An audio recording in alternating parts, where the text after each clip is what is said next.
So this basically is the team that I went to Guatemala with, except for one. The lady on the left was already there. She is part of the ministry in Guatemala. Let me read a little bit about, I put this on the last page here.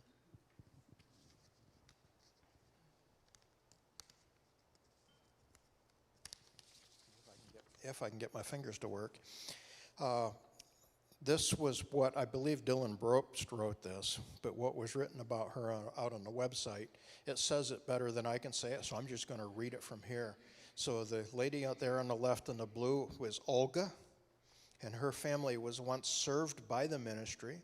She has since grown to become a family representative for the ministry and is able to use her own story that involves human trafficking, abandonment, abuse, and lack of education. And she's using her past and her salvation from her past to encourage other people. She feels that God has called her to give to others what the ministry gave to her and let people know that God loves them and wants to help them rise above the poverty that they experience. And we're going to take a look at some of the poverty that's down there. The rest of the folks that are up there are team members that were with us, that went with us from America. And let me rephrase that. Down there, when you say America, they say, we're America too. We're Central America. So those that went with us from the United States. I was corrected on that when I said that at one point in time, to be sensitive to the culture, because they say, we are also American. This is one of the people the home of one of the people we helped. The lady down front, if I have her name right, it's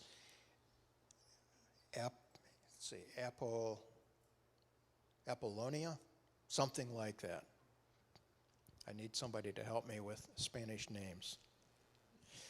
But this is her home, and if you look at the cement blocks on the back behind us, that's not her home. That's her neighbor's wall. She only has two walls, two side walls.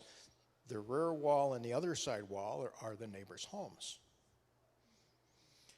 One of the things that we did is we bought some blocks and we brought the blocks in and laid them, we got them laid so that she would have four walls on her house. And if you take a look at her house, you'll notice that basically all she has is some sticks holding up some tin sheeting. That tin sheeting, corrugated tin sheeting, is her walls. So when it rained, what would happen is the water would come off of the neighbor's roof and run across her floor, so she would have to dig a channel in her floor to let the water out, which tells you that she has a dirt floor. And when we left, she would have walls, but she would still have a dirt floor. And if you look in the picture, she does have a refrigerator. A lot of folks there did not have refrigerators. I jokingly said when we were in one house that the family had learned how to keep their meat from spoiling without a refrigerator. And they said, how's that? I says, well, the chickens were running around in the house while we were there. And literally, that was the way they kept their meat fresh. So, and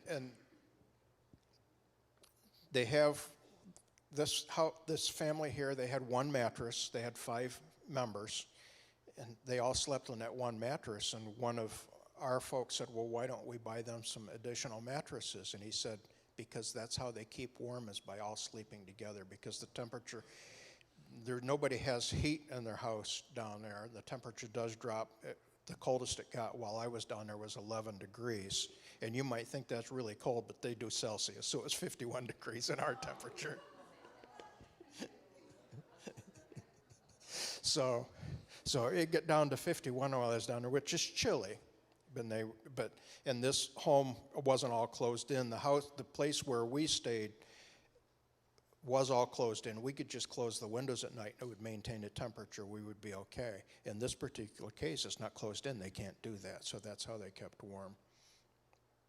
This is the outside of the house, and you can see the poverty in the entire neighborhood by looking up the hill there. So all the houses, tens of thousands, probably hundreds of thousands of people live like that. This is the church that we worshiped in. The gentleman on the right is Dylan Brobst. He was the leader. The gentleman on the left, he is, they called him Javier. Javier came from El Salvador. He left El Salvador to escape the gangs. He became a Christian after he came up to, at least my understanding was after he came to Guatemala. Dylan had been talking about making a change in his ministry, and he wasn't sure whether the change was the direction he wanted to go, or that he should go. And he said, he asked God, he said, God, if you want me to take this change in direction, give me somebody to mentor. Before the week was over, Javi called and said, Dylan, would you mentor me? Dylan is now part of the ministry, and he and Dylan both speak Spanish, and in this particular case, Dylan started his message in English, Dylan started his message in Spanish, and Javier translated in English, and then partway through he said, I'm going to switch to my native tongue, English, so that I don't make mistakes, and then Javier was translated the other way, but the two of those were our translator the whole time there. Olga did not speak any English. Google Translate was also very helpful.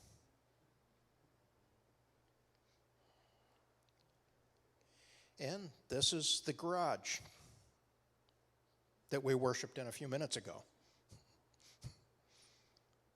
We worry about new carpet on our floors and new chairs, and well, they have decent chairs. They have lawn chairs they set up, but that's the garage that we just worshiped in. And this is the outside of the building looking in. So one of the days we went to one of the schools. This was a public school. The public schools there only meet for the kids only go to school for half a day. The reason is because there are not enough schools. So one group of kids goes in the morning, another group of kids go in the afternoon. We went and handed out clothing to the school. They put a big welcome sign up there and put balloons up there to welcome us. And if we look at I have to get my eyes close because here to be able to see that. But basically what you're looking at here is the school is not much different than the homes. You see the corrugated metal as a wall separating the schools, or separating the rooms. And the kids here are getting some uniforms that we're passing out. If you take a look at this picture, you'll see a sink on the back wall that has 4 faucets on it. Water in none of them. Because of government corruption, the school does not have any water. The kids have to bring a couple of gallons of water to school with them every day, take the jugs home and refill them at night so that they can flush the restrooms, etc. And what you're looking to the left-hand side is the restroom. They don't have a separate restroom where you walk in. That's right out there. They just have a boys' stall and a girls' stall right in the middle of the common area.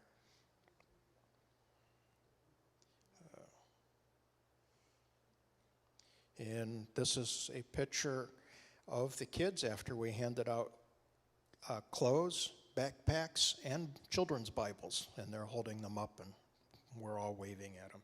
And then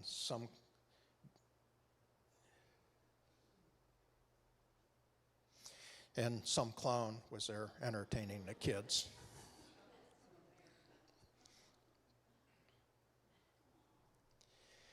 And of course, we took a walk through the jungle. Okay, we didn't walk through the jungle. I just thought I'd throw that picture in there just to make it look good. Basically, we took the kids out to a farm. This farm here was Mission Pacaya. Basically, it's at the base of the Pacaya volcano. They started this farm as a teaching farm to teach sustainable farming. And this gentleman that started this is a good, strong, born-again Christian. He was a psychiatrist by trade. He's been a consultant to several world leaders, including the current president of Guatemala. And he, somewhere in his 50s, decided that he wanted to help the people of Guatemala by teaching them a trade, in this particular case farming, and teaching them how to do sustainable farming. So he started this farm, and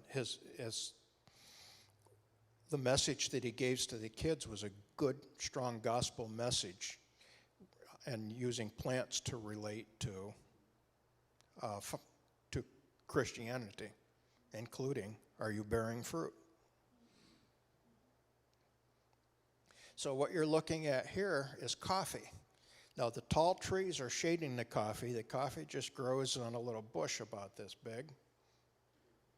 And there's coffee, little red berries, and there is coffee, drying in the sun.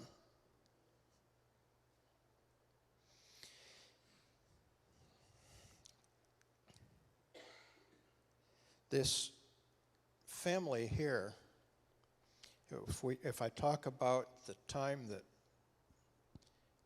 I would say the time I was most blessed on this whole trip was not at this picture. It was of the mother and daughter on the right. It was at a different time, but it was about the mother and daughter on the right. The mother on the right is Jacqueline, and she is working somewhat with the ministry. But her daughter, Alejandra, has leukemia. And we spent a lot of time praying for her. If she could come to the U.S., the type of leukemia she has would be easily curable, but she's having a hard time finding the right treatment in Guatemala. The ministry tried to get her to the U.S. They're only short $300,000 to start the treatment, and we don't know how much thereafter. They did find a doctor from Mexico that would come into Guatemala to treat her, and she was making progress when we left. But after we had handed the clothing out to the children and had gone back and were putting stuff away for the next time they go to the school, because there were a few left, we had some bad news about Alejandra. And we stopped and we prayed, spent a reasonable time in prayer, some on our knees, many of us, perhaps all of us, crying for somebody that we had just met. Jacqueline was in the kitchen. Olga said, I think you should go out and see what's happening out there, having no idea what's happening. And Jacqueline walked into a group of people, virtual strangers. I know Dylan and Larry and Doreen had met her from previously, but the rest of us, hadn't. Praying and shedding tears for her daughter. And then when we were done with that, we sang and worshiped. And it was a sweet and blessed time. And then this lady here is a success story. Can't conclude without showing success, because if you don't have success, why are you doing a ministry? And I cannot remember her name, and I went back and tried to find it, and I couldn't find it. And I should have written it down so I would have it. But she had come up through the ministry there in, and I don't know if I'm pronouncing this right. We would call it Villa Nueva. I believe it's Villa Nueva is the way they pronounce it. which is basically the poverty section. This picture was taken over in Antigua. We had helped her, among other things, get some culinary training, and she has started a restaurant. What you see behind her is her restaurant, and we went there to eat at her restaurant. So she has now started her own business and is working her way out of that deep poverty and is sharing the love of Christ. And this I found on her wall, and I took a picture of it. Yep, love like you have plenty.